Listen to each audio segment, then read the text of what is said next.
Hi guys, welcome to episode 7 of the Made in Chennai podcast, where we cover interesting stories of interesting people from our city. And today we have a very cool guest, Mr. Yash Rathod. He's a founder of a startup called Origin. He's a techie, he's an entrepreneur. And our main goal for today is to hear your story and just understand what's up with you and what you're planning for the near future. So before we get to that, let's start from the beginning. Yeah. So you studied at school in Chennai, right? So after school, what was your plan? As soon as you finished schooling, how did life change for you? So I finished my 12th grade around when COVID hit. 2019. It was 2020 was my last year. 2021 was when I was graduating, but COVID hit around 2020 early. So I was transitioning between 11th, 12th grade then. And that's when NFTs became this whole craze. And I had always had it in me that I wanted to start a company at some point, just because it seemed like a very Even from school? cool thing. Yeah, even from school, because there's a show called Silicon Valley. I don't know if you've watched it. It's basically it's a comical show, so it's not real. It's all fiction, but it's based on events and the kind of language people speak in the valley and just generally how life is over there. And it just seemed very fascinating that you could build these companies that could go on to be worth tens or hundreds of billions of dollars, today trillions of dollars. So I always had that inclination in me, but the incentive at that point was I want to start a company. Not money. Whether money, whether anything, the incentive was, it seems really fascinating to start a company. That's it.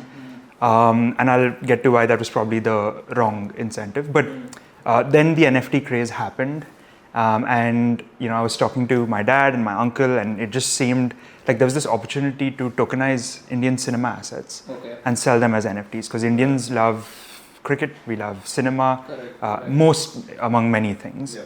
And that's how that company started. I started with a co-founder from high school, and then spent the next almost 2 years building that company. We actually licensed cinema assets from film studios. Before we get into how it started, can you explain what was the NFT and what was the reason for this craze and why was it so easy for someone to make money out of an NFT? Yeah, so NFTs are basically these digital assets, almost like images, videos, anything that you can digitize, you can make an NFT. Yeah, digitized art basically, right? Yeah. Digitized art is what it started with, but it could be videos, it could be anything. Anything that is digital, you can make an asset out of it.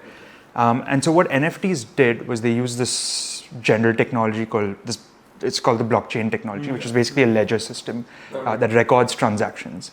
And they would take these digital assets and they would mint it on the blockchain. And what mint means is basically to write a record that now this digital asset lives on this network. Like registered sort of a thing. Exactly. It'll be registered under someone's name or just registered in the... So it's registered under this address, which is your unique address. Like how you have a bank account number, you have this unique address, and your name and your personal identity stays hidden, basically.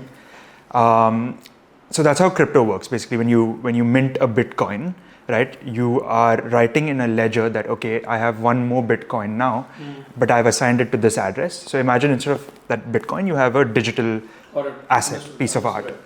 So the entire idea was that could we take, scenes from Indian cinema, but not just scenes that people have seen, like deleted footage, right?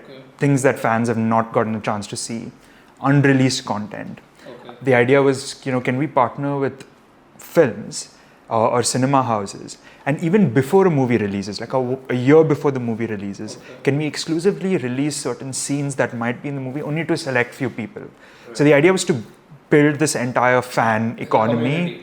Yeah, but using the blockchain, because all of the infrastructure is there, you just need to write software to be able to tap into it, right? And register these assets. And then build like a little marketplace, like how you have like an Amazon where they sell items. We wanted to be an Amazon for these digital assets where we would sell items and then we would allow people to trade these items, which you obviously can't do on Amazon, but that's the idea. But in this case, you make the asset, not like an NFT where anyone could make it. Here, you make the asset. Yeah, in this case, we would completely own the asset.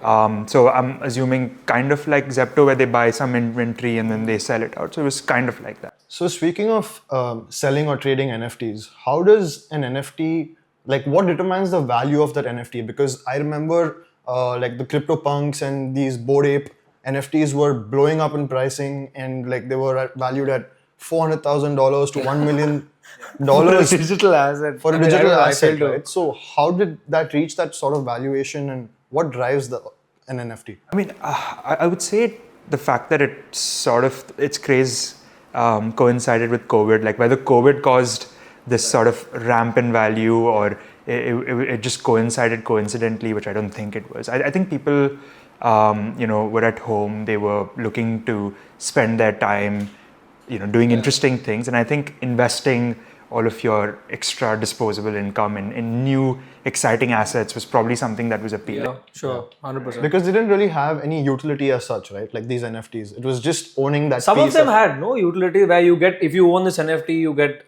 exclusive access to this. Yeah. But I mean, I would also say, like, in many cases, like, you look at something like gold, right? Like, what utility does it have beyond making great jewelry? It's not like any of the other metals where you can use it practically in, like, making chips and things like that. So it was just whatever value people were assigning to it. People wanted to show off their Hype and all of that. Yeah. And it felt like a great opportunity to do that in India, because there was this company in the US called NBA Top Shot. They would do exactly what we were doing, but with basketball clips. Basketball clips. Yeah, clips from actual games, the NBA games. And we thought ours could be more exclusive because with the NBA, what you see in a game is what you see in a game. And that's basically what they had. They didn't have any of the locker room footage, as far as I remember. And so we thought we could do that with Indian cinema. So how did you build this? How did it start? Like, how did you even get access to people giving you their footage, or producers giving you a little bit of these for you to use as an NFT? How did you even get into it? Yeah, so we had an investor who came in early on. I was fortunate because he's a good friend of my father's. I know. Yeah, Sanjay uncle. Yeah. Okay. And he got very excited by this new opportunity in cinema, right? Because his entire business is surrounding cinema, so it felt like a natural extension. Because he knew people well, he had good relationships, he'd built that trust in the industry. So he was our main means of getting a foot in the door with these production houses and talk to them. And how much money does it take for you to start something like this, like a marketplace? So break it up for me in that most basic way that you can. Yeah, with the NFT marketplace, I'd say the most basic is you want people writing software, right? So you have to pay for develop. So in your case, you did the software. We did a lot of the early software, but then as we had to like speed things up, we hired a few people from here itself. We as in you and your co-founder? Me and my co-founder, yeah. So you pay developers to build it out. Then you have the entire cost of actually putting an asset on the blockchain. Or you have to pay money to put something on the blockchain? Yeah, so you have to pay the network money. So you're not paying like a particular individual money. What does it cost approximately? Oh, I don't remember what was back then, but something like, I remember during that period, the cost fluctuated anywhere between $10, $20 to actually register an asset, to write it So up. that means the asset value also has to be much higher. Yeah, it has to. I mean, if you want to recoup what you're paying to actually get it minted, right? You'll have to account for all of these. So what was the cost on average of these NFTs that you were putting? That we were putting out. So we had NFTs that were exactly $1,000. We had NFTs that were $4,000. We had NFTs that were around $250 to $500. So we had three categories basically that we had broken it in. And how were sales for you in the start? Not good. Not good. Not good. Why? Is it because it was a premature market, or what was your? So I think it was a couple of things. One, premature market. I'm assuming most Indians back then, they weren't investing in the markets as prevalently as well, right? 100%. Even now, it's a small fraction of the 100%. Population. So I think maybe it had to do with the fact that there was lesser disposable income to attribute to such a high risk investment, especially if you have other better investment options before, right? So we thought that, and then we thought, okay, maybe the NRI market is the right fit, right? Because they have more disposable income, many of them. And maybe just as a function of living in the US or any of these places, they've had prior exposure to this concept in and of itself. Fair enough. It's not new to them. Yeah, not new to them. But that didn't really end up working really well. And maybe I would say that was an execution thing. We were pretty much based in India. And so, when we post on social media, when we'd meet people at these blockchain events that would happen in Bangalore, it was Indians living in India, and our reach was eventually India. So I think not reaching Indians living abroad was probably some lapse in execution. I think it's also to do with the Indian laws, right? Because the taxes are really heavy, and that makes it harder for people to invest into, let's say, crypto or NFTs, and basically make those purchases. But in 2020, were the taxes high? Yeah. Now So it's I become remember high. 21, 22, I think that those regulations first started to come in, which made it even more infeasible for people to. So let's say the asset value of this NFT is $1,000. How much more do I have to spend to? What are the taxes I'll pay on the $1,000 and the capital gains that I make over it? So I think for the capital gains, roughly around then it was inching 49%, something like that. 49%. Yeah, if I remember correctly, it was some really, really high figure. So which is why it started to become even more infeasible. I might be getting that exact number wrong, but it was a high number, which definitely hurt and it didn't help. 100%. Okay. But for us, I think the bigger, more honest realization over time was that we didn't really think we were solving any problem that existed, right? So riding along the hype. Riding along the hype was one thing, definitely. But when we started, it was not like, there's a lot of hype. Let's just sell a lot of NFTs. Let's get rich quick and let's leave. That was not the intention. The idea was to see if we could build this into a long, sustaining business where people trade collectibles. But even then, right, like you're giving people the opportunity to trade collectibles. Essentially, you're entertaining people, right? They get to see their content. They get to, see, some return on their investment. You're entertaining people, basically. Right? No one is building their livelihood based off of trading NFTs. At least we couldn't foresee that over the next 5 to 10 years. And so that was so that started playing in our minds. And over time, the realization became stronger and stronger. Actually, even before I got into the blockchain space, I'd been interested in AI for a long time. Like my interest in AI started in the 8th grade.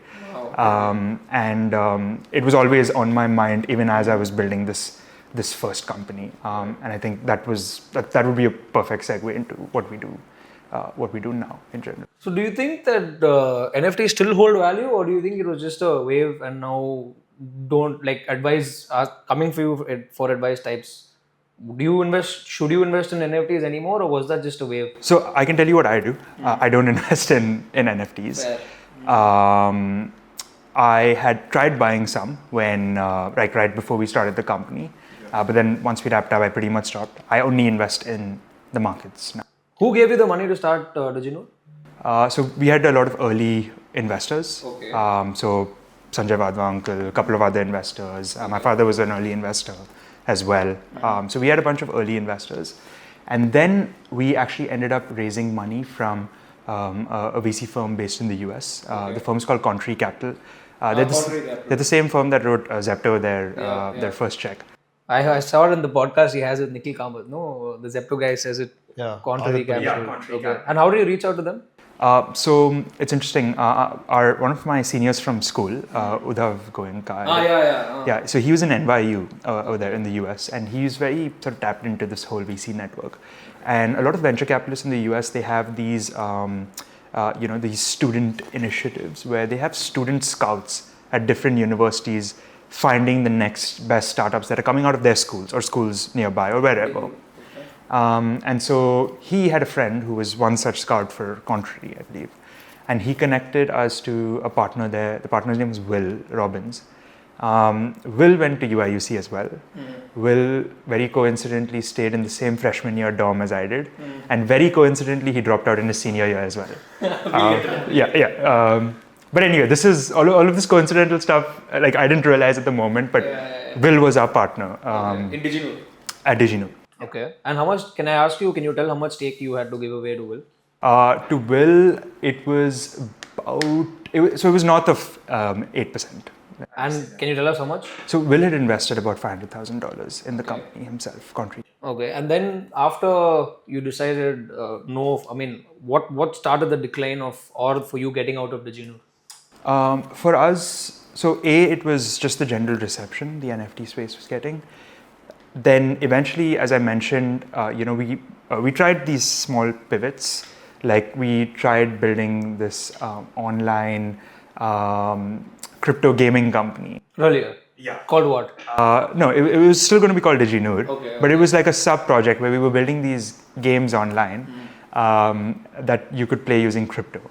And well, we know how real money gaming is doing in general. But these were casino games, Okay. which obviously was not right fit for Correct. for a lot of states in India. And then we tried this interesting concept. It was called a DAO. Yeah. It's basically like a collective where you have a bunch of people who will pool in money using crypto, Okay. right, for a particular project. Let's say you're starting this solar farm, right? You're building out a solar farm to put energy back into the grid, and you want to make money out of it. So you would raise money from anyone in the world Through crypto. Okay. And they would in turn get an NFT which represents their stake in this project.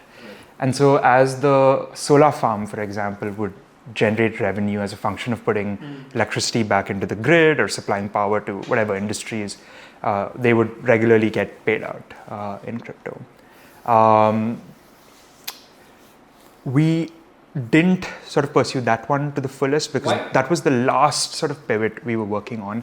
And I think by then the realization started to hit that, if we really wanted to build something that was impactful enough to the extent that it would keep us interested and in the game long enough so that we could see it through, see it becoming successful. B, there were obvious benefits as to how it would generally help people. And C, can we build a much bigger business? Inherently, all of this stuff in our head, it had a ceiling, but how do you build something that has no ceiling, that is in sight, right? And final thing, I guess for me personally, was just this inkling to build an AI. I started in the 8th grade. I remember, I would talk to my uncle, who was based in Bangalore back then. And when I was in the 6th or 7th grade, right, so I don't know which year that was, I think 2014, 2015, he would constantly keep repeating the same phrase, everything is going to be rewritten by AI. And I didn't really know much of what it meant back then, at least when I was in the 6th and 7th grade.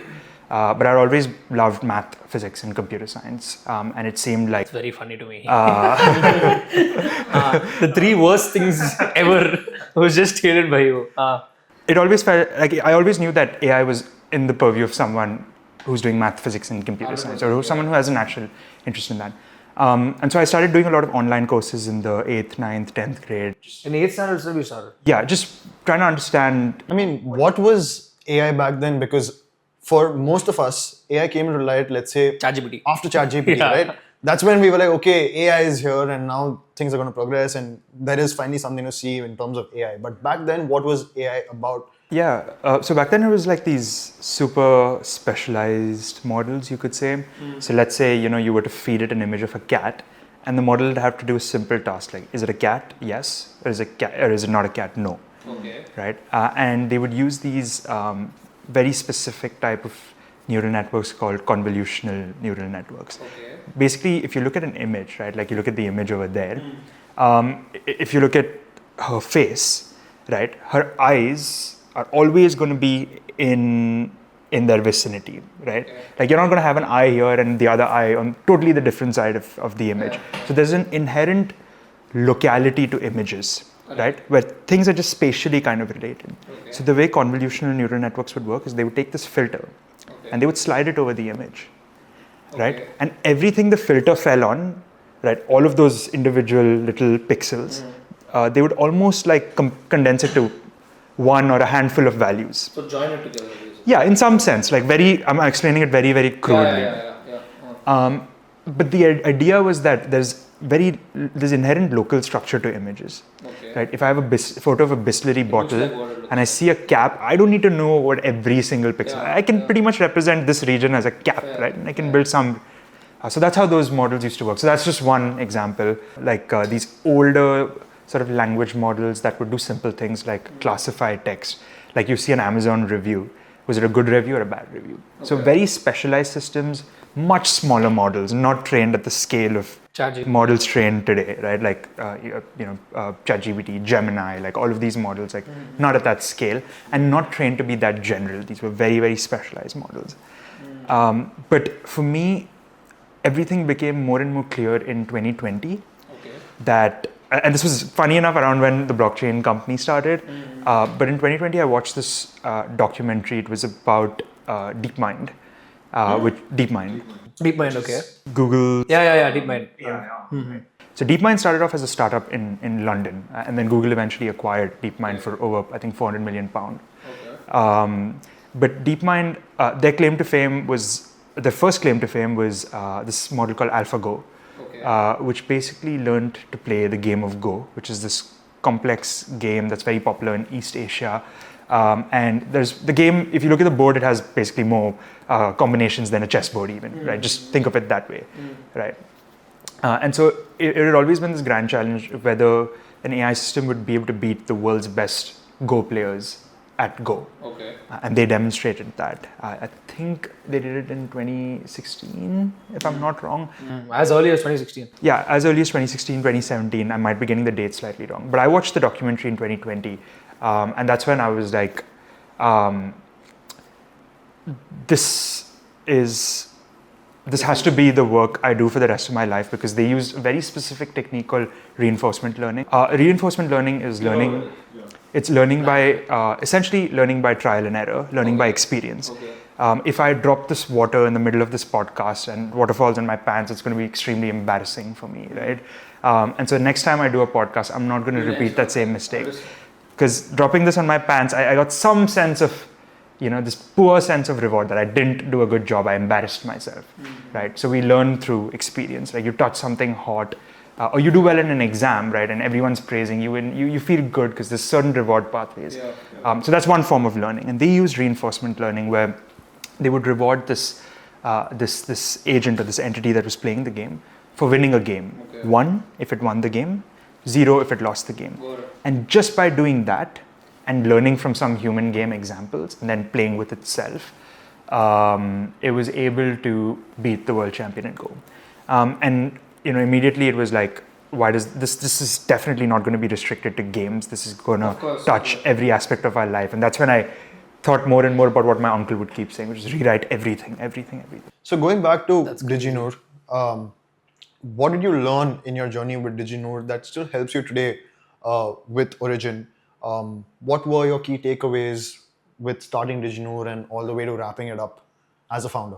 Yeah, I think the first thing is that you learn the value of money in general, because fundraising is not easy. It takes time. Like even as part of this company, it hasn't been the easiest thing to do. The second thing is you really learn the value of your team. I know people say that, it sounds very cliche, but if you hire people who are just not up to the mark, right, are not going to voluntarily, from their own inclination, at least the early team, put in the hours just out of self-interest, right? The problem is the rest of your team gets built like that. Because you want your first few hires to bring the people they love working with on board, who are just as motivated as them and just as simply interested, right? And so a big mistake with DigiNoor, in my opinion, was hiring too quickly. Like we just wanted to hire people to get the thing built so that we could get people to start using it. But that's something we can't afford to do today. And so that was a big learning from DigiNoor. You hired from India only? Yes, we hired pretty much from India only, yeah. So that was the learning with DigiNoor, like, take your time with hiring, but hire people who are just very naturally inclined. Who are in the same mission as your company? Yeah, I don't know how to define mission and things like that, but you can see it from their work. Some people inherently just spend a lot of time learning by themselves, right? They're not asked to do it. But when you speak to them for the first time, like it just hits you that, shit, these people know so much, right, out of their own inclination. And that's a very good sign usually. But how do you solve this problem? Now, let's say there's a smart guy. Okay, let's say I'm hiring. Very rarely are you going to find people who are as into the business as you are, as not being owners, as being employees, right? So how do you find people or incentivize people to think that way? The same way that the founder thinks, or the same way that the CEO thinks? Because if I am an employee, I'm looking to get a job. I get a job in your company. I'm still an employee. I am going to be thinking of, let me finish my tasks today. I'm talking about the average person. I am going to think about finishing my job today. Okay, I'm getting my paid salary. Okay, I might be getting incentive. How do you start finding, or how did you find people, maybe even for Origin, that are in the same motive as you are? So I can tell you the way like I view it. Your first few hires, you want them to be like this highly, extremely talented, very incentivized, self-motivated sort of people. Okay. And they're not just employees in the company, right? They're part of the core founding team. Partners. So Okay. they basically, they have equity in the company. So they have early equity, they have early You did that at Digital? incentive. We had an equity pool, and we did that in DigiNoor. But equity alone and the wrong people doesn't work. You want the right people and you want the right incentive, right? So you have equity pools, right, that incentivizes them to want to be with the company for the long run. I think another good sign is that, when you're trying to bring someone on board, you can very easily gauge, is X person, immediately optimizing for the base salary, or are they optimizing for equity? Because if they're more interested in the equity, that means that they're viewing this as a long game, right? I'm not saying that ask for like bare minimum base pay and then, but these are small subtle signs that you can pick up. The third thing is that the people you bring on board, they're the kind of people who will hire the next best talent that comes on board, because they want to bring smart people they know into the company. You have this whole notion that, oh, can I incentivize my own employees or people working with me to hire more people? And I don't personally believe that one should be incentivizing like that is just by default part of the job, because everyone's building the company together, right? And I think finally, teams can stay pretty small and get a lot done. And so if you have 30, 40 people like this, you can get a lot done. And so you don't need to worry about But it's subject to every business, person. of course. It is subject to the. So this brings me to a important, I would say the most asked question in the past, in the near present at least. What do you think about AI replacing human beings for work? Like overall game, let's say over the next. See, I know some people have told me that okay, we all thought that when the internet was rising, we all thought, oh, internet's going to come and it's going to affect. But internet only made it more to the public. What do you think is going to happen with AI? Is it going to be the same? Is it going to be different? What's your opinion on that? I think that anyone giving the argument that, we've thought so many times in the past that you've had these massive changes, right? You had the Industrial Revolution, then you had the internet, right? And then, people said, we've had these fears in the past, but nothing has happened. I think with AI, it's different. Okay. It's different. Earlier, so there's this, so Shane Legg, he's one of the other co-founders of DeepMind, and he did this podcast recently. And he's like, conventionally, the way the economy generally works is we as people, we dedicate physical and mental resources, right? And in return, we get value, right? Some form of value. What do you do when all of a sudden you don't necessarily need as many people to dedicate, forget physical resources, but cognitive resources, right? What happens when intelligence becomes so widely abundant that all of a sudden you don't need as many people doing the same task? So, the way I would view it is that in the medium term, I think the bigger threat is that one person will be able to do n number of people's job. I think that's the medium term threat. And I think the long term threat is what happens as these systems become as intelligent as us, if not more intelligent. And when I say long term, it's like a 10-year time horizon, which is not very It's not too far. Too away. long, yeah. Okay. Yeah, that's my. Even in the recent podcast with Nikhil Kamath and Musk, Elon Musk says that in a couple of years, working is going to be optional, right? He stresses on the fact that one would not need to work to, let's say, make life out of it, but only if they want to work or solve a problem out of passion, then they'd probably go ahead and do so.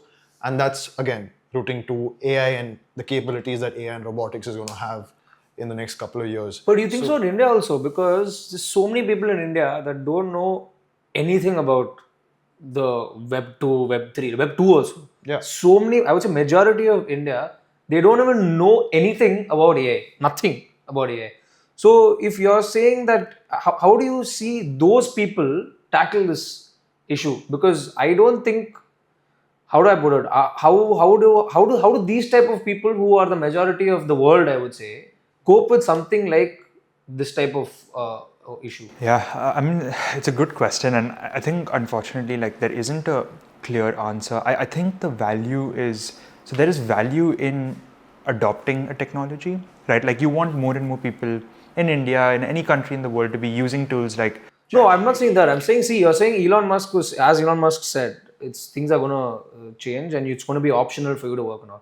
Now, this majority of these people, what are they gonna do for work? How can you say optional to work? What does that mean? What does optional to work and make money mean? How are these guys gonna make money then? I think what he probably meant is that, like, as capabilities with these models, like as they become more and more capable, let's imagine a scenario where using AI, you crack fusion, nuclear fusion, which means you have an abundance of energy, something we've never had in the past, right? Because we've had to mine fossil fuels, which are also limited.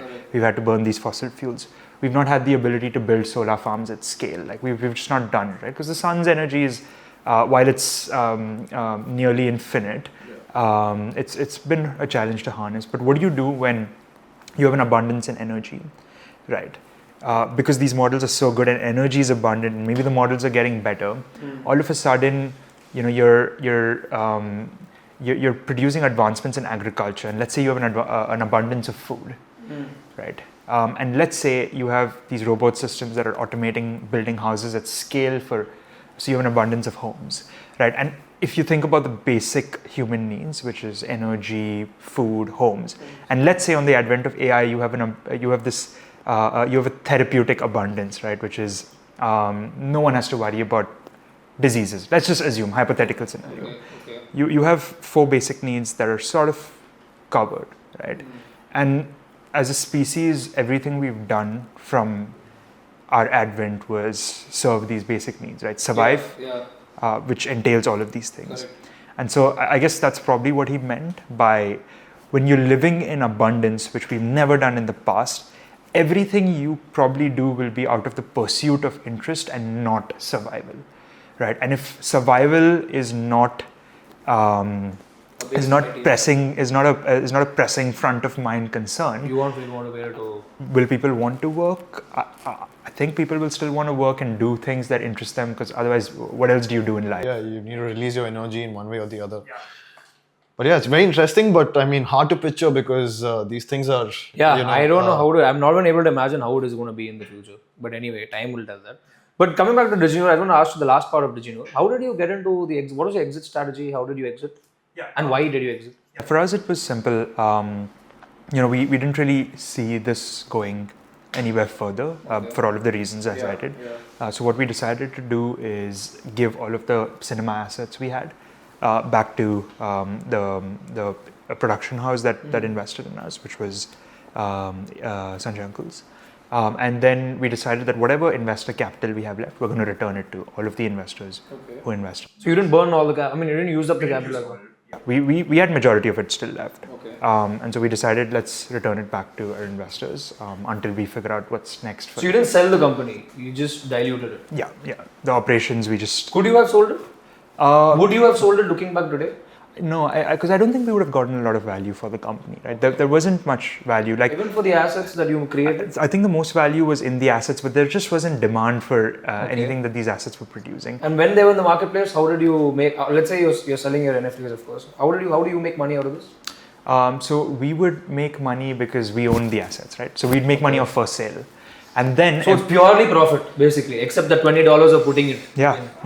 And then every time the asset was resold, we'd get a royalty of the resale as well. So they're buying it from you. You're not like a broker. They're just buying it from you, and then you get a royalty every sale. Yeah. So today, do NFTs exist in any capacity, or are they completely out of the market? They do exist. People are still buying, selling, trading them, but I've not kept in touch, to be very honest. Yeah. I want to talk about crypto a little bit. Yeah. So what's your view on investing in cryptocurrency for a long-term, not long-term investment, leave long-term investment. What's your views on investing in I guess from a long-term point of view, at least if you look at everything historically, Don't look at historically. Yeah, What's your view on the future of crypto?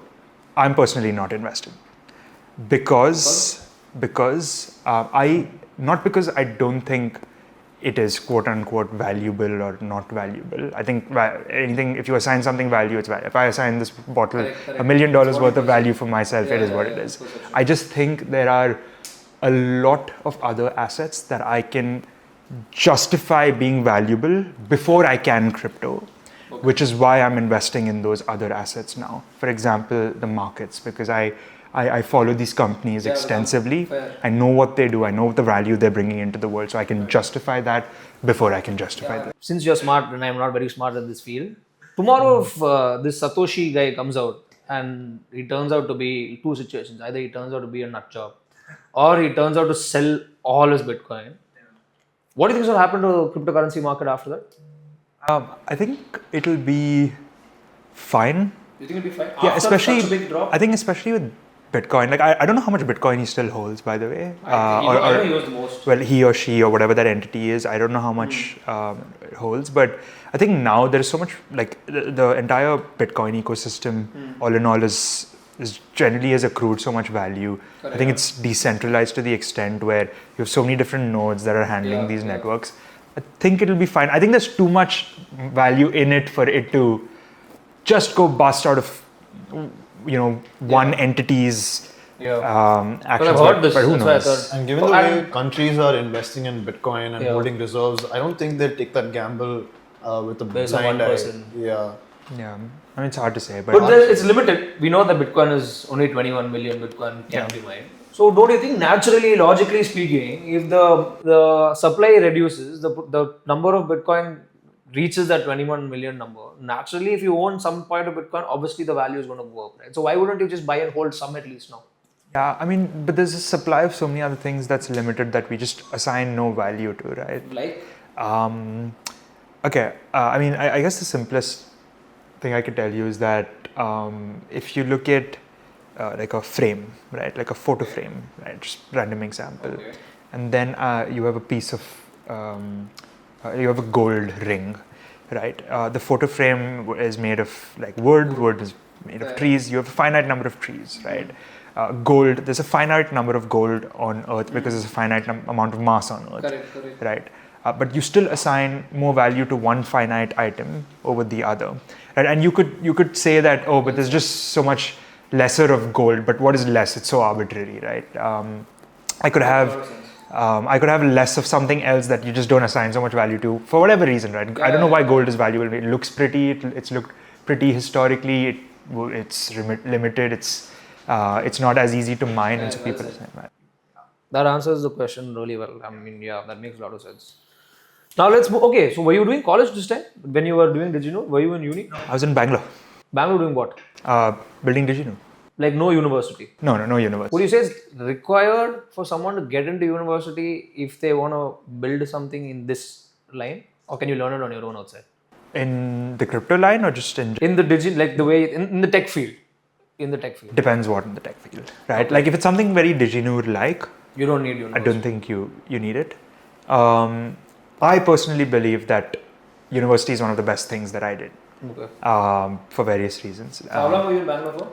I was in Bangalore for over like about 1.5 years. The entire DigiNoor period. Yeah, pretty much most Living of the in Bangalore. And then after you decided to dilute DigiNoor, what happened next? So I actually had a standing offer from the University of Illinois at Urbana-Champaign, and for me, a big reason I had decided that DigiNoor was probably not the right path was, as I mentioned earlier, I wanted to build an AI, and I knew that if I wanted to build an AI, that didn't mean, okay, I'm using tools someone has developed, like I'm using models another company has put out to build applications around that. Because to me, that didn't seem exciting back then. For me, the thought process was, if I want to build an AI, I have to at least be, in a place where I'm learning AI from the ground up, where I'm actually doing research in AI, right? That's why uni helps. That was my biggest incentive to go to university. I think university was the best thing, and the reason I say that is because in those 3.5 years, I have learned probably the most I have ever before. The last 1 year has been a totally different ball game, but in those 3.5 years, because I was taking grad classes, so classes that Grad classes means master's class. Masters, PhD students usually take, simply because those classes don't have exams usually, so which is why I wanted to take those. But it just felt very, very interesting because those classes are a little more math heavy, so you do things like proofwriting and things like that. And which course were you doing in uni? I did my computer science. That's what I studied there. So 1.5 years after uni, straight you went to. 1.5 years after Diginur, you went straight. Straight to the University of Illinois. Yeah. And run me through those 3 years. How did the idea of starting start? How was your experience there? When I went back, I had pretty much figured in my head that I'm going to do a PhD. When you went back, as in? Like when I went to the US. When you went first? Yeah. When I went to the US, I had pretty much figured in my head that I'm going to do a PhD. So I'm going to complete my undergrad 4 years, and I'm going to do another 4 to 6 years of a PhD. And I wanted to do my PhD in deep reinforcement learning. Okay. In the US? Yeah, in the US itself. Okay. And so everything I did for the first 3.5 years of college was in line with that, which is why I was taking the grad classes, which is why I worked at 2 research labs. So you knew what you wanted from the start? Yeah. I think that helps. Yeah. Which is why I did research at 2 labs. I did computer vision research at one of the labs, where we were doing a lot of work in synthetic image data generation. So we'd create these synthetic images to train computer vision models. And then I was in another lab doing robotics work, reinforcement learning for robots. So you would tell robots that, okay, I want you to go pick up this water bottle and place it there, and it would have to execute that task. So I was doing a lot of work around collecting data centric to that task. And then for 1 year, I studied under this professor called Nan Jiang. Okay. He was someone who did theoretical reinforcement learning, so all theory, it's just math on paper, basically.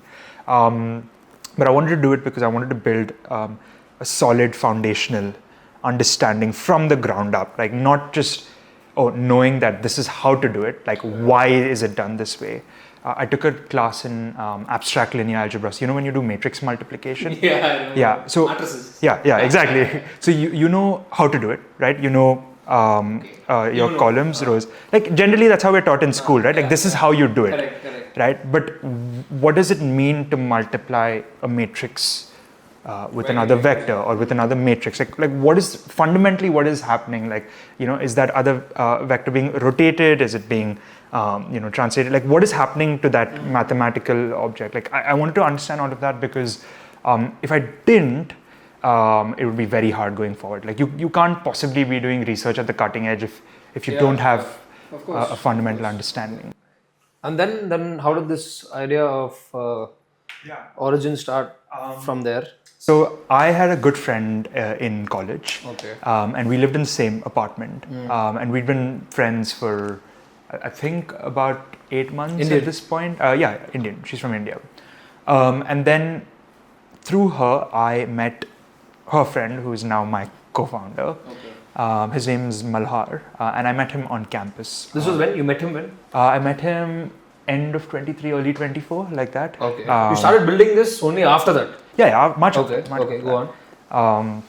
We met in a Costco, which is like this supermarket over there, because I had never been to a Costco, funny enough, and I went with her, and he also came along with a bunch of other people, and we started talking. And his background was in language modeling research. So he's worked at a bunch of startups where he was doing like fundamental language modeling research. He's 1 year junior to me. So he worked at this YC startup where he was doing research with these open source models, like the Llama models. I don't know if you've heard of Facebook's Llama open models, but the open source models. And what they were trying to do is take those open source models and make them competitive with proprietary closed source models, like back then that would have been. Explain that to me in layman's terms. Basically it means that you have these open models where they tell you how they've trained it, they've opened up the weights, so you can download the weights of the model. What weights basically means all of the parameters. And you can start using it on your own machines, right? And so they were trying to take those models and somehow make them as competitive as the GPT models that were out then, like GPT 3.5 to start with, and then 4, and then 4.0 came out, and all of these models. or Gemini 1, 2, whatever. But he had also done a lot of work in high school on disease modeling. So he worked with the Mumbai city government to optimize the placement of COVID testing facilities based on where people are least likely to contract the disease or spread the disease, things like that. And he had also published papers with MIT Post. It was in high school. This was all high school. And the startup was in college that he worked at. So he'd also published papers around like building this COVID risk calculator with a postdoc from MIT and PhD students from ET at Zurich and so on. And so both of us really at that point were interested in AI in general. We disagreed on a lot of things in AI, which is why Which is necessary. Yeah, which is why we were meeting more frequently as well, because it just became fun conversations. Yeah. We started taking classes together. We took a computer vision class, like a deep learning for computer vision class together. And then I think this was in one of the coffee shops. All this was in uni. These classes were all through uni. Yeah, all in university, like in Champaign-Urbana, all in-person classes. And then we were at a coffee shop one of the days, and we realized that we have this mutual interest in biology. I'd never studied biology formally. In school it was more of this. Okay, you learn what you don't really. You did science in school or commerce? Science, yeah. Okay. So you learn what in biology, but you don't learn why. Okay. Right? Like you learn, what is the characteristic of this cell. Right, but you don't understand why that characteristic came to be in the first place. Yeah, mitochondria is the powerhouse of this. Yeah. ATP. That's the one line I remember. Yeah, ATP is the energy currency, right? ATP. But ATP is the energy currency, right? But energy currency. But how? Like, how is it? How is it powering life essentially, right? Like, what is happening to ATP, right? And so. Basically, we realized that we have this shared interest in biology. And there was this other observation that most people who are training these machine learning models for biology, barring a few, and when I say a few, I mean DeepMind, were training these extremely marginalized systems that were very task specific. You remember how I was telling you, like the older AI models that would be very tasked? That was happening with these. By marginalized, you mean like one? They do one thing, like one thing. But if there's anything we've learned from these language models that have been trained on the internet's worth of data, it's that you want to train larger systems, not just larger systems. You want to train them on very general, rich sources of data, because there's a lot of information to share between them. Like imagine in your case, right? Like imagine you were a model, right? And I don't need to imagine, bro. Yeah. And I trained you only on images of water bottles, right? That means for your entire life, you've only seen photos of water bottles. Does that tell you much about the world? No, right? But now imagine I've trained you on water bottles. I've trained you on audio, so you know how a water bottle sounds when I drop it, right? And I've trained you on text, so you know what brand this water bottle belongs to and how that's different from another one. And I've trained you on, image of a telephone, right? And so you know that's not a water bottle. My point is to not fixate on water bottles, but there is so much rich information in diverse sources of data, right? Only when you train on data that's that general. Do you build models that have a general understanding? So by train it means you have to manually train it everything. Yeah, but that's the beauty, right? Like with language models, we had the internet, which was, and it may sound like, but that's just text, right? But it's not just text. It's you have math data online, you have poetry written online, you have factual information on sources like Wikipedia. And when you're training the models on this kind of data, the models are not just understanding or learning, who's the president of the United States. That's not the only thing they're learning. The models are learning fundamental structure, like they're learning grammar. Like what does it take to build sentences, right? If the model is looking at math data, right? For example, like 1 + 1 = 2. If I mask out 1 and 1 and I just have a plus in the middle, you can have an infinite number of numbers to the left of one. Infinite on the right. Would you expect the model to be able to memorize every combination of this plus that? No. But just as a function of looking at that kind of data, right, it is actually learning something fundamental about addition, right, which is why it's able to do addition on pairs of numbers it's probably not seen before, right? So the model, so people who say that the models are probably only memorizing and things like that, that's not fully true, right? Memorization is an important aspect of intelligence. And so you have to be somewhere on the spectrum between pure rote memorization. If you could memorize everything in the world, you've memorized everything in the world, right? And there's nothing new to discover about the world, but unfortunately, you just can't piece it. So you have some aspect of it, which is general understanding. You've built these programs, these general algorithms to follow, to be able to take addition and do it on any general set of numbers. But at a very core, you've remembered what the plus sign means, right? You remember that, okay, when I see plus, it means addition, right? You're not trying to figure that out from scratch. Yeah. So there is some balance between memorizing things and being able to build these very, very general computations to be able to do something, right? And that's what the models are doing when you train it. Deep learning, literally. Yeah, deep learning. So in the case of deep learning, it's called deep learning because your neural network has many layers. So you try to make it deeper. Okay. That's why it's called deep learning in that sense. But in like very funny, it's deep learning, right?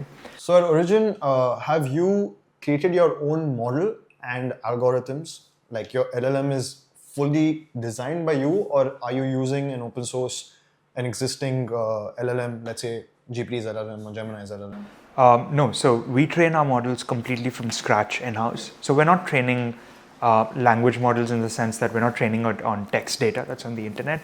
But what we do is we train our models on DNA sequences. So I don't know if you remember from school, but your DNA is basically just a string or a chain of letters, right? Round. But how do you represent it? Like A, T, G, those letters, right? Now, it might look like gibberish to you and me because we don't speak DNA, but there's a definite pattern, right? Some short codes of DNA, right, in your entire 3 billion letters are conserved, right? Like you have it, I have it, right? There might be slight variations here and there, but it's conserved across people. Okay. It's even conserved across species. Okay. Right? Yeah. So if it's conserved, that means it's not gibberish, it's not random, right? There is a pattern to it. Okay. Now, you and I, we can't look at millions of these letters and figure out what those patterns are because humans, we're not good at doing that. Correct. But what these models can do, just like how you train it on the internet, right? And I told you it learns something very fundamental about addition, right? Just by looking at examples. When you train it on these DNA sequences, it learns something very fundamental about why evolution has designed these DNA sequences to be structured and composed the way they are. Okay.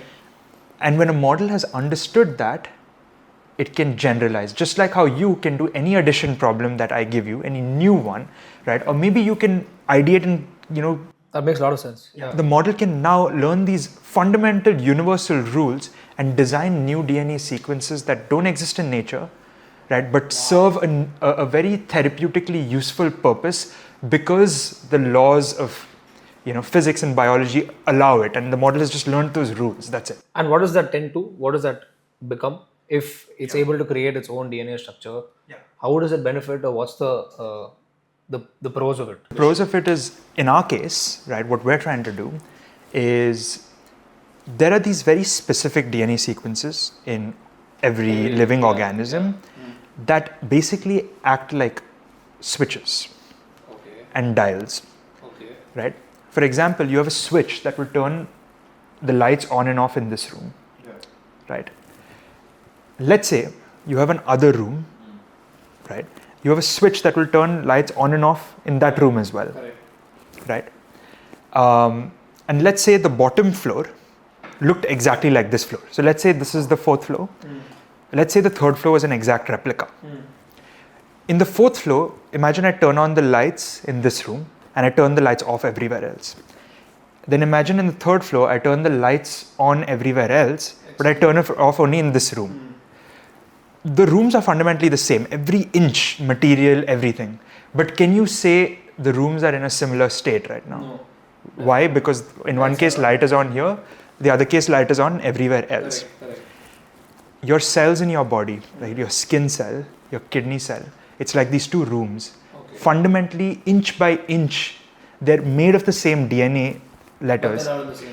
Why? Because certain genes are turned on in your skin cell to make it behave like a skin cell, whereas certain ones are turned on in your kidney cell to make it behave like a kidney cell. Wow. Okay. Okay.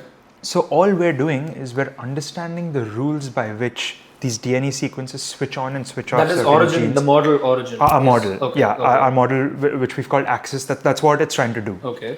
And so now, if the model has learnt that, what we can do then is we can tell the model that, okay, I want you to design a DNA sequence which, even if it makes its way into thousands of different cells in your body, it will only turn on in your immune cells that are capable of attacking cancer cells.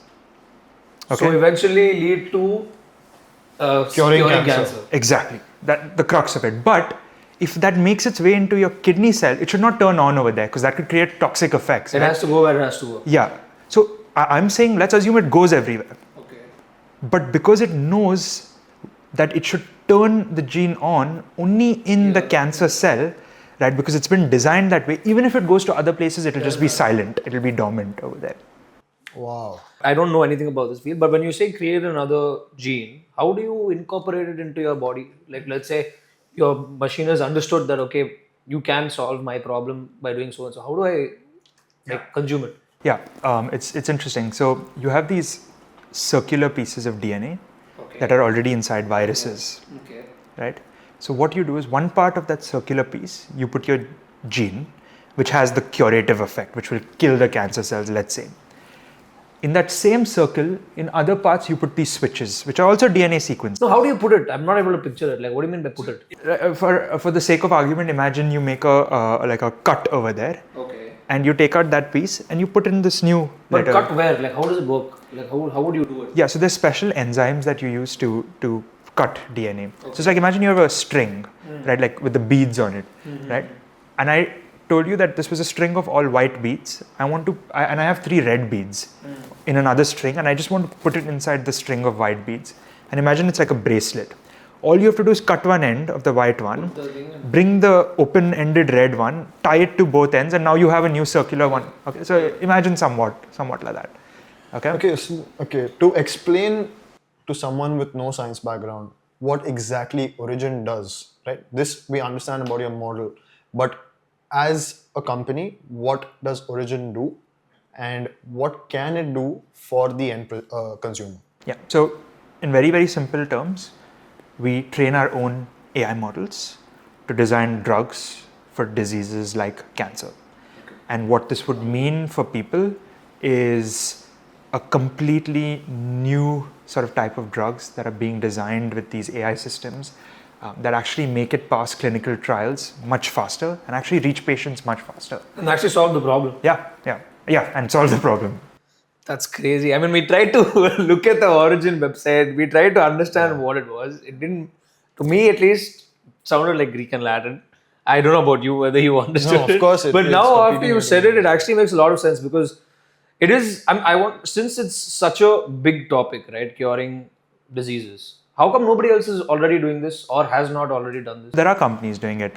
So I keep bringing up DeepMind, but they have a drug discovery arm called Isomorphic Labs. Okay. And they're also developing drugs on the back of AI. So what gives you the motivation to compete with someone like that? Is there space for someone, for a newbie, or is it these guys are too big for you to even think of coming in this kind of... As a matter of fact, I think I read somewhere that Origin took over DeepMind's capabilities of doing this. Right? Tell us. We beat DeepMind's Alpha Genome, which is their model that takes DNA sequences and it predicts some properties, imagine. That's crazy actually. But our model is unique not only because we beat them, it's because our model can predict properties of sequences, but you can tell the model, as I told you, I want you to design a new sequence completely that has these properties.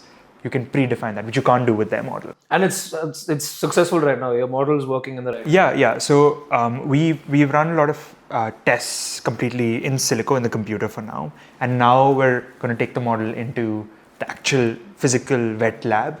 We're going to actually synthesize these sequences.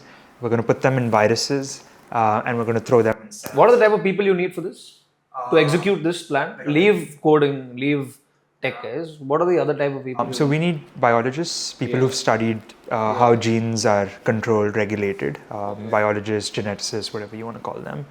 We need people who have a lot of experience running experiments in the lab, designing actual experimental protocols. I don't know if you've seen videos of those pipettes. The drop by drop. Drop by drop. So you need people who are very, very good at designing those experiments, because if you don't design an experiment properly, without knowing beforehand what you want to gain out of that experiment, what will signal to you that it's working, you've wasted a couple of weeks. And you wasted money, resources, which is not very easily available. Crazy. So you haven't commercialized this model yet, is it? Would you ever commercialize it? The model, our goal is to keep the model to us. Okay, fair enough. But we want to commercialize the assets that come out of the model, which are these DNA sequences, which are the actual drugs we develop on the back of the model, because that's where we see maximal value. The model means nothing if it's not able to translate into Absolutely. Yeah. And why would you want to give away your model, or you'd obviously give away the product from the model? Makes sense. In terms of timelines, okay, let's say now you started Origin 2024, right? That was when you started building it, correct? Yes. And it took, tell me the timeline. So 2024 to 2025, how was it? 2025 to 2026, how it was? Like, what was different? And 2026 onwards, what's the plan for Origin?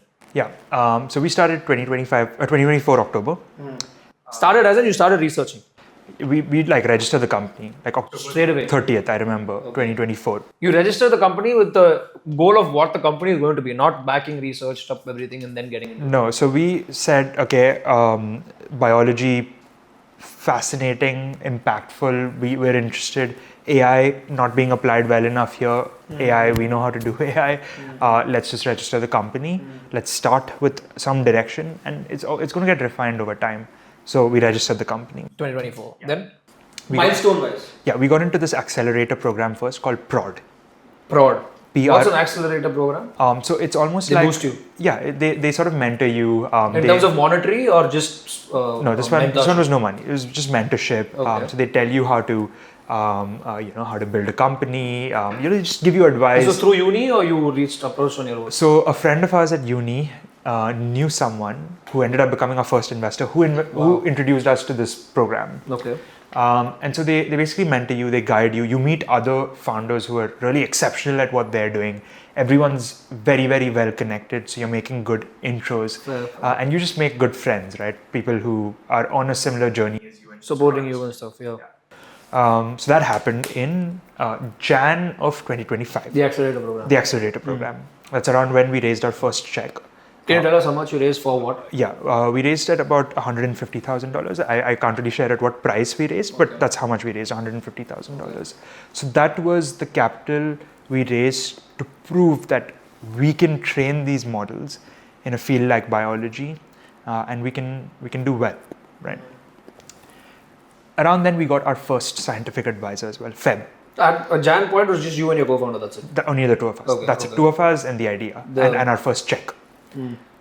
Feb, we met our first would become scientific advisor. Okay. His name is Dr. Manolis Kellis. Okay. He is the head of computational biology at MIT. Wow. Okay. And he is one of the best people in the world to study gene regulatory. How did you reach out to him? How did you get him? The accelerator program, one of the people, she went to school at Everything MIT was and one she thing knew. led to the other field. It has been one thing has led to the other. It's almost been like this weird domino effect that's Amazing. stalled in the middle some places, but it's found its way. Yeah. So we met him, and he's one of the best people in the world, as I mentioned, to study gene regulatory networks. And the first conversation we had with him, we learned so much through that conversation. Yeah. Feb. For us, though, all along something in mind was that on paper we're not the right people to be building this company. On paper, because we're computer science background, no formal education in biology. Anybody will think that. Which means we have to be the best biologists that we can be, right? So all through it's been reading a lot of papers, like actual research papers. And now on biology. Yeah, in biology, yeah. Biology, ML side, we were anyway continuing to read papers because that's what we studied. But we had to really educate ourselves. But you could balance it with uni work and all of that, with getting through college. I dropped out. That's why you dropped out. I dropped out of college. Yeah. So I dropped out in my last semester. Like I had one semester left. So when you dropped out, you already had registered Origin and you knew that this is what you wanted to pursue. Yeah. So I officially dropped out in March because until I switched to my new O1 visa, I could, obviously for legal reasons, not be actively working on the company. The only thing I could do is raise money, register the company, things like that. Like all of those activities you're allowed to do. But the moment we got our O1 visa approved in March, that's when actual work started. Like we started training models. How long you dropped out when? Like how many months before finishing uni? So I dropped out in March. I was supposed to graduate in May. After doing 4 years. Yeah. Oh my God. Why? I just want to ask you from friend to friend. Why did you not just finish the one more month? Yeah. So I think mentally we were tapped out of school. Okay, so one more month you would have got that degree behind your name. So it was not 1 more month. It was like almost 3 more months because May ended. 3 more months. Assume 3 more months. Would that have made a big difference? It definitely would have in hindsight. Okay. In hindsight, it would have. The entire idea back then was that, I had learned pretty much everything I wanted to from college. You said now it's time to start. And it just felt like with AI progressing, the window to build something that is truly differentiated is very, very narrow. Very narrow. Because again, what happens when everyone has access to cheap intelligence? Everyone has access to it. You can build anything. Yeah. So the point is, I think people will still have advantages even then, but it'll be harder to build that differentiation. So the gap to build something was narrow, and it also felt like, if we were in school and we were doing school and this, we wouldn't be doing justice to either. Fair. And yeah, like honestly, some of these decisions you don't really think about it too much, which is probably the right thing to do. You just do it, right? Was your family supportive of this? Yeah, 100%. Like I think that's one thing I've always had, where I've never had pushback as to, no, like you have to finish your education. Let's go deeper into that. Yeah. You come from not a underprivileged background. Yeah. You come from a very privileged background. Yeah. Leaving that type of background, I mean, you had a very strong family business, and you decided to leave that and go to something completely opposite, like very, very poles apart type businesses. So when he said, do you get the support? You also get that kind of pressure that, oh shit, I should have done, or I should have taken over the legacy types? Or was it like, I know what I'm doing, I'll do what I want to do types? Yeah, no, definitely no pressure. Okay. That pressure also honestly doesn't even come from You didn't feel it internally, even though it didn't come from outside? No, I didn't feel it because I always knew where my inclination was. It's almost like this thing where I can say yes to everything, right? But would I be doing justice to what I'm saying yes to versus the other thing? And it's a question of, what I can do maximal justice to. Because if the entire idea is that my time and my commitment is going to make a business very, very successful, it might as well be the business where I believe I can actually make that happen, where I have the skills to be able to make that happen, and I have that inherent love for that space to make that happen. And that's the honest answer. Like that's the. So Origin is the long-term game for sure. Yeah. What's the plan? Where do you see Origin in the next 5 and then 10 years? Yeah. So in 5 years, we want to be a company that is partnering with a handful of the biggest pharmaceutical companies, helping them develop their drugs. So co-developing their drugs with them, right? And what that will mean is we would give them our DNA sequences for them to incorporate into their drugs. So we would work with them to ensure that these drugs are successfully making it to patients. What that would do is it will bring a lot of capital into the company initially. And we want to invest that capital into developing our own therapies in-house. And the end goal is to become a biotech / pharmaceutical company that is working on our own drugs and products as well.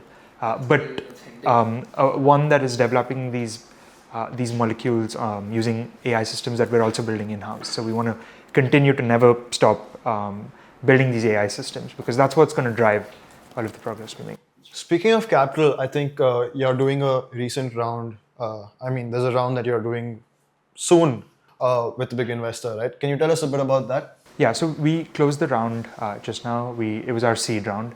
How much did you raise pre-seed?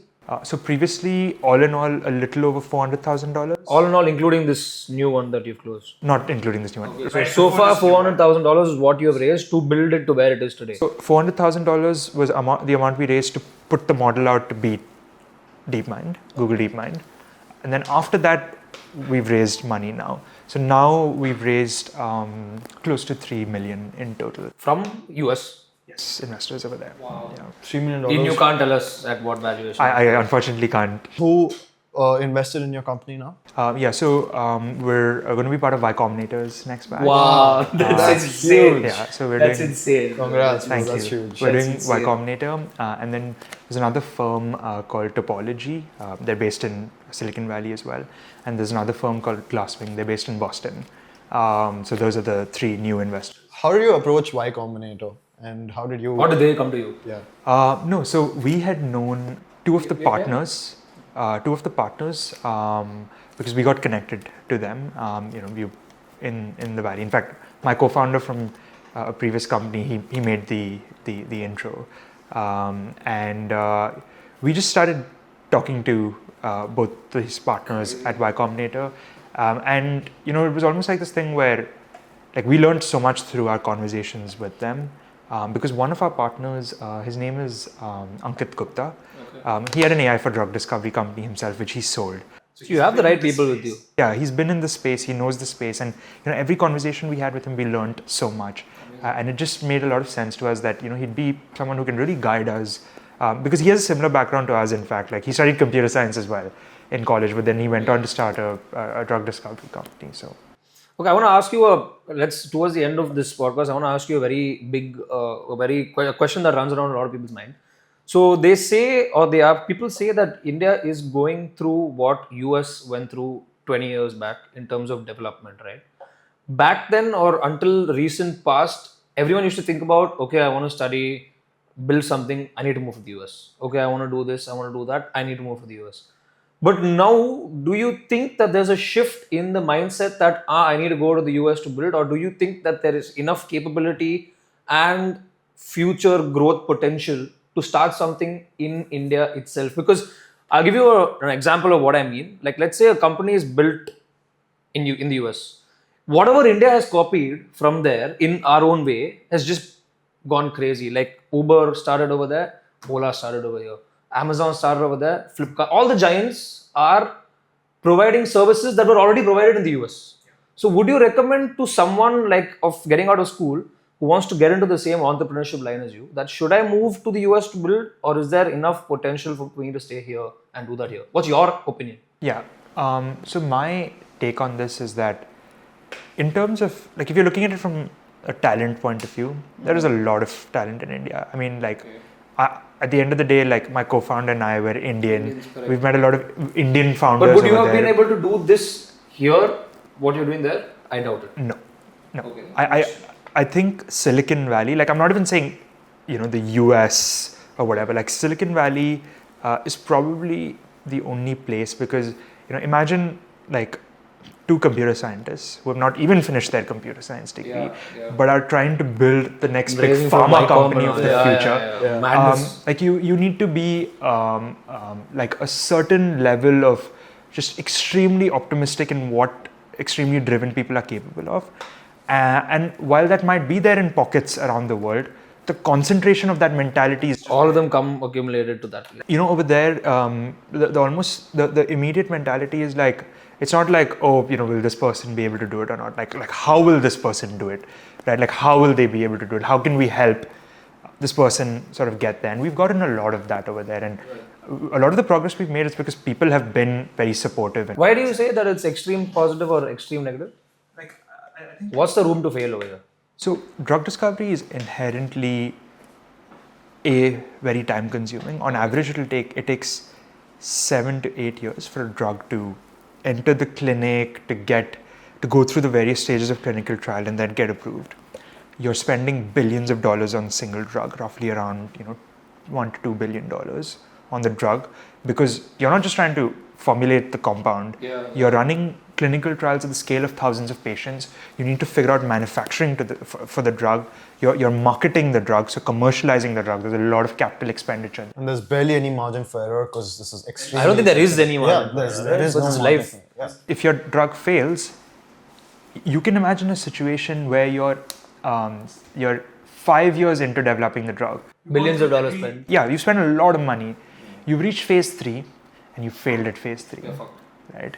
And if I'm not wrong, Regeneron, one of the biggest biotech companies, their first ever drug, right? I think they failed at phase 3. That was 10 years into the life of the company. Then their drug that actually made it to patients, it came 10 years later.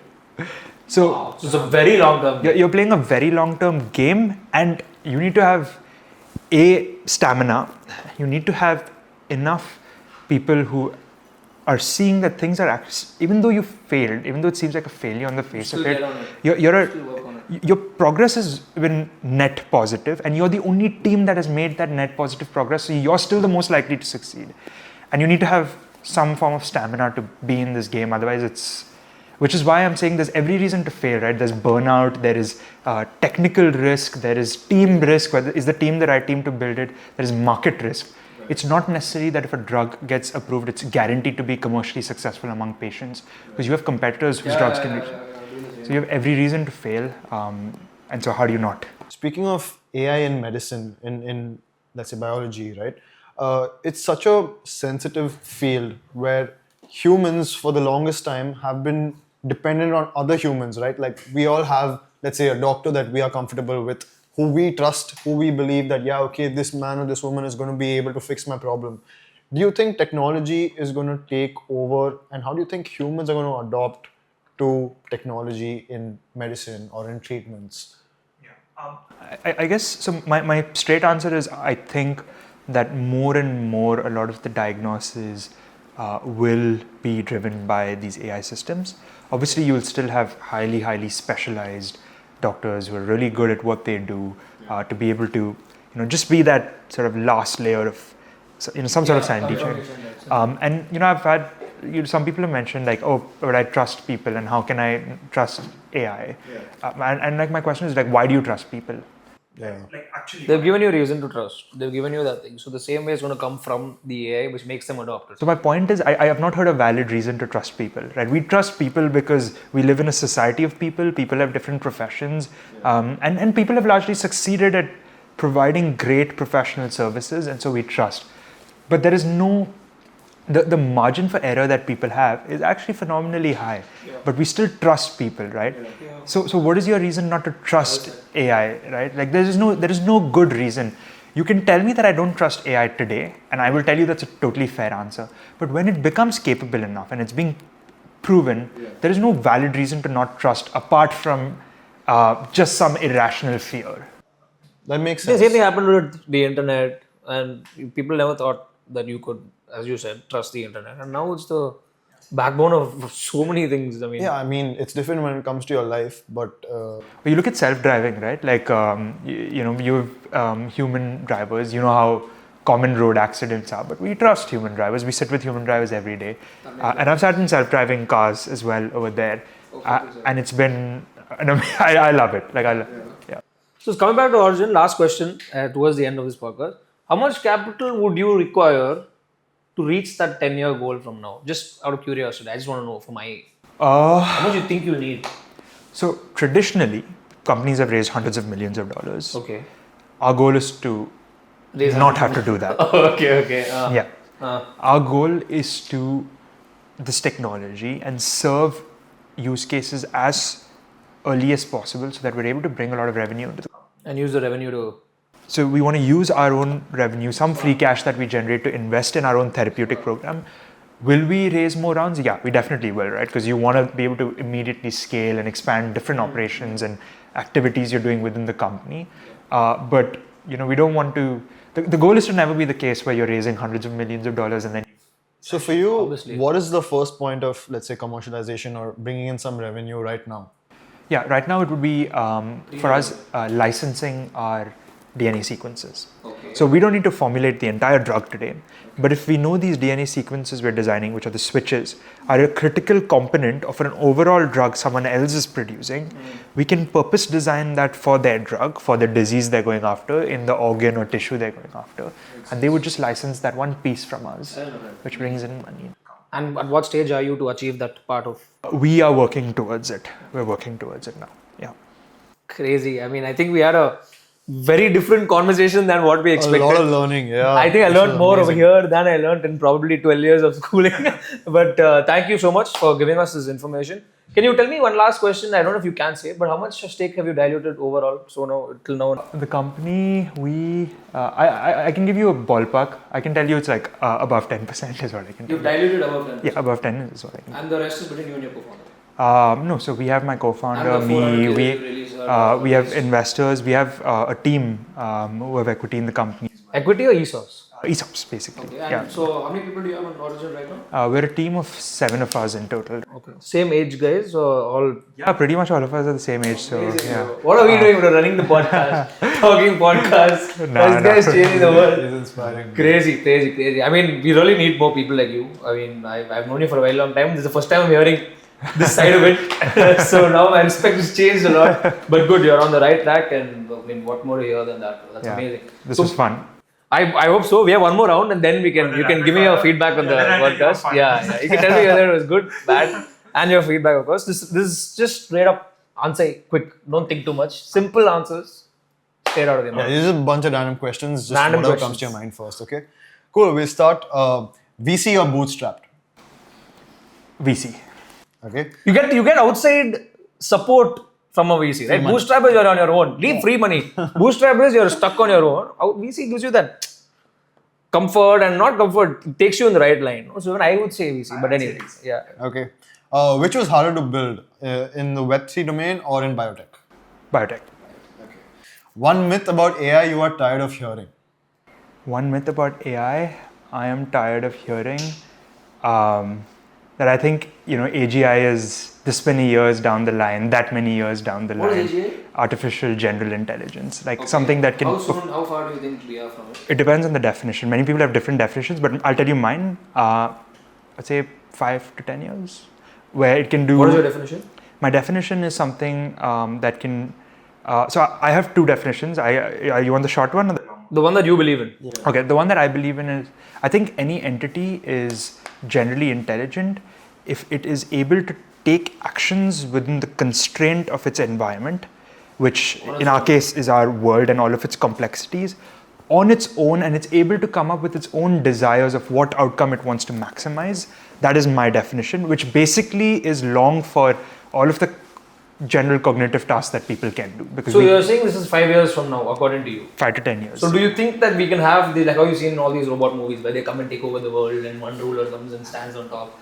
You think that can happen? Realistically speaking, no jokes. Realistically speaking, Non-zero chance. not a zero chance. Yeah, not zero.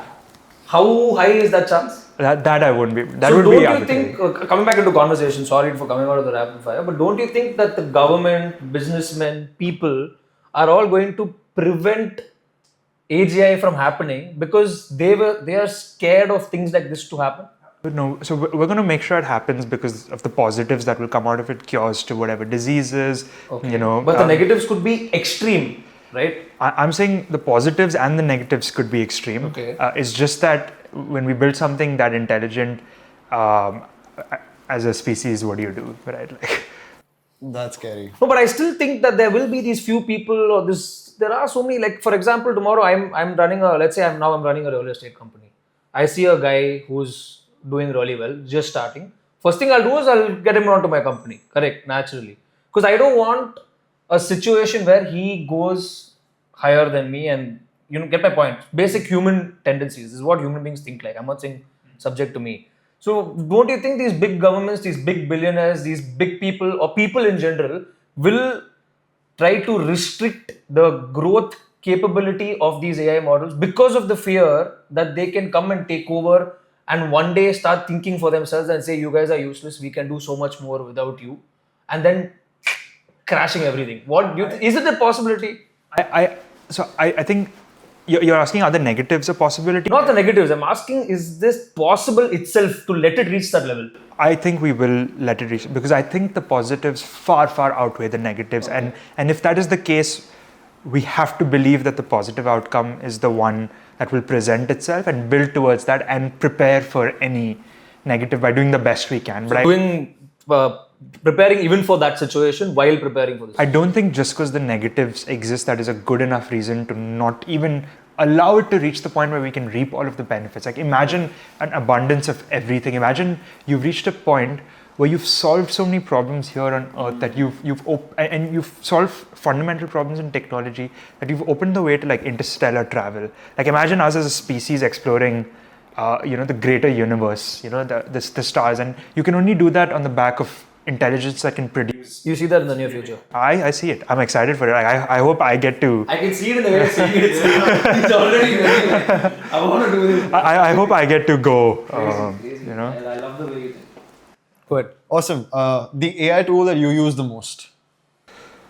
Right now, Gemini. Okay. What's Gemini known for? I think so. They recently put out Gemini 3, and I use it mostly for learning because I read a lot of papers and stuff like that. And so if I have any question from a paper I'm reading and I want to understand that concept further, I'm just constantly talking to Gemini. But how is Gemini different from ChatGPT and DeepSeek is the Chinese. DeepSeek. What is the difference between ChatGPT, DeepSeek, Gemini? They're all language models. Just And why do you prefer? I just find one's capabilities like to be better for my use case than the others. So I use Gemini mostly, but that's different from other people. And Perplexity? I don't use. Don't you think these language models eventually will move to some sort of specialization like Grok, how it verifies information on X? Yeah. Perplexity is known for its research. Yeah. Things like that. Do you think these LLMs are going to eventually move into some sort of specialization, or will it be general platforms? Like when you say specialization, you mean like a particular domain and things like that? Yeah. Yeah, I think these are still going to be generally intelligent system, but capable of specializing in one, because humans were generally intelligent, but we still specialize in one thing. I think that might just be the case. Yeah. Okay. Cool.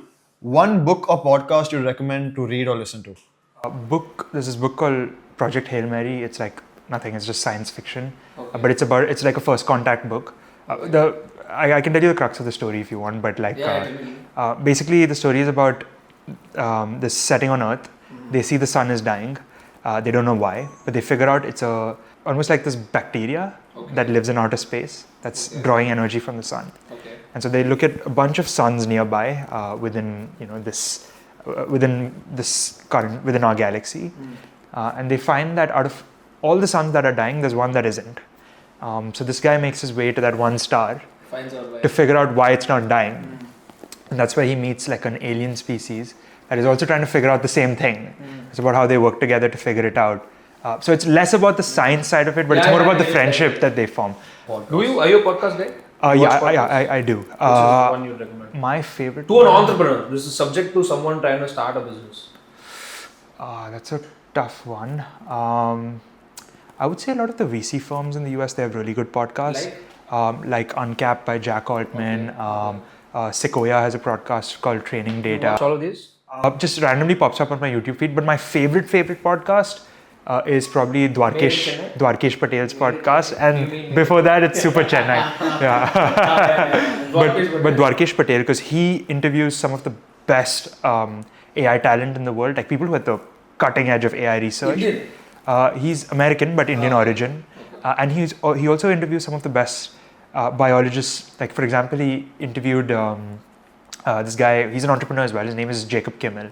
He runs this company out of San Francisco called New Limit, and they're doing longevity, so age reversal, quote unquote.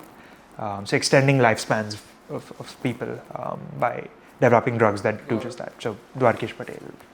Cool. We briefly spoke about this, but university necessary or not? I would go on the side of necessary. Yeah, fair. Okay. ChatGPT or Perplexity? ChatGPT, if I had to choose one, yeah. A habit that changed your life? One habit that changed your life. One habit that changed my life. Just reading. Yeah. If not entrepreneur, what would you be doing? I would be doing research, AI research. Okay, if not anything that you are doing right now, like no research, no tech, no entrepreneur, what would you be doing? What's the next thing that gives you that sense of kick after all this? Cricket? Are you still into cricket? No, Not at all. not at all. I don't know. I would probably write a book or something like stories. I would write stories. Okay, favorite hangout spot in Chennai?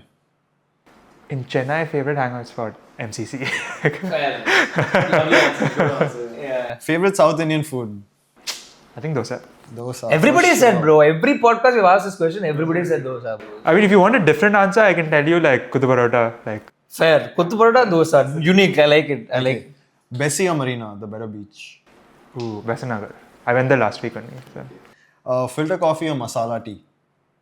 Or are you like an energy drink kind of guy? No, filter coffee. Yeah. One Chennai problem you wish technology could fix? One, I can tell you more, but no, I'll tell you one. One, the technology can fix. I think it would be probably litter management. I think you can have these automated robots that are picking up, segregating litter, figuring out where to put it, things like that. I also think maybe some means to monitor traffic. And when I say monitor traffic, I don't mean optimize traffic flow so as to reduce traffic.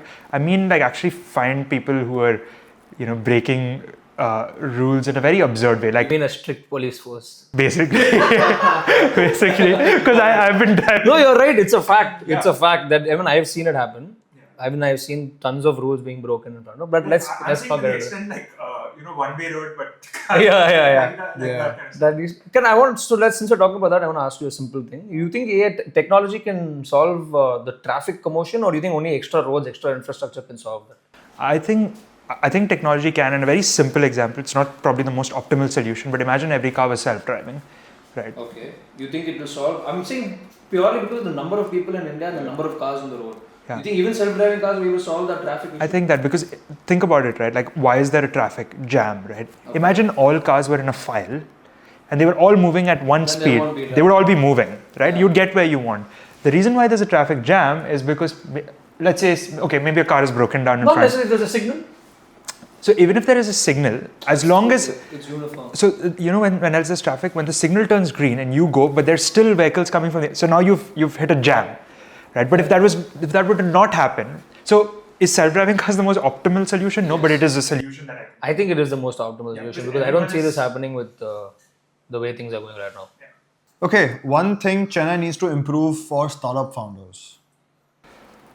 One thing Chennai, I think more things to do to attract talent from other places in India even, like for example coffee shops, right? Like people love coffee shops. I've seen a lot of it in Bangalore, for example, just a lot of the coffee work culture shops. in coffee shops. Yeah, because people go, they have meetings in coffee shops, things like that. Yeah. So can we create like this environment where founders can just focus on their work, where they don't have to worry about traffic, they don't have to worry about 10,000 things. Like even if it were to be built on the ECR side, like completely segregated founder-centric city, I think that could really help. I think they are moving towards that in the near future. Yeah. A lot of people are working on building it. Because if you look at Chennai in comparison to Bangalore, like apart from the weather, we are more California-like than Bangalore. Fair. You have beautiful Fair. beaches. Yeah. You can do so many different things in the city. There's potential. Yeah. What kind of negotiation is easier? Okay, negotiating with auto annas on their pricing or negotiating with venture capitalists? VCs, bro.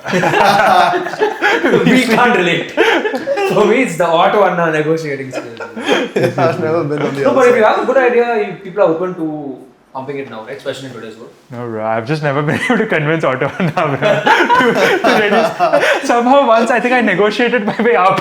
I was like, okay, I'll pay you 110 instead of 100. Awesome. That's Thank you, bro. Thank you so much. This is awesome. We had a really good conversation. This is fun, even after the rapid fire. Yeah, It was the fun. segment. Yeah. Thank you so much. We had a really good time, bro.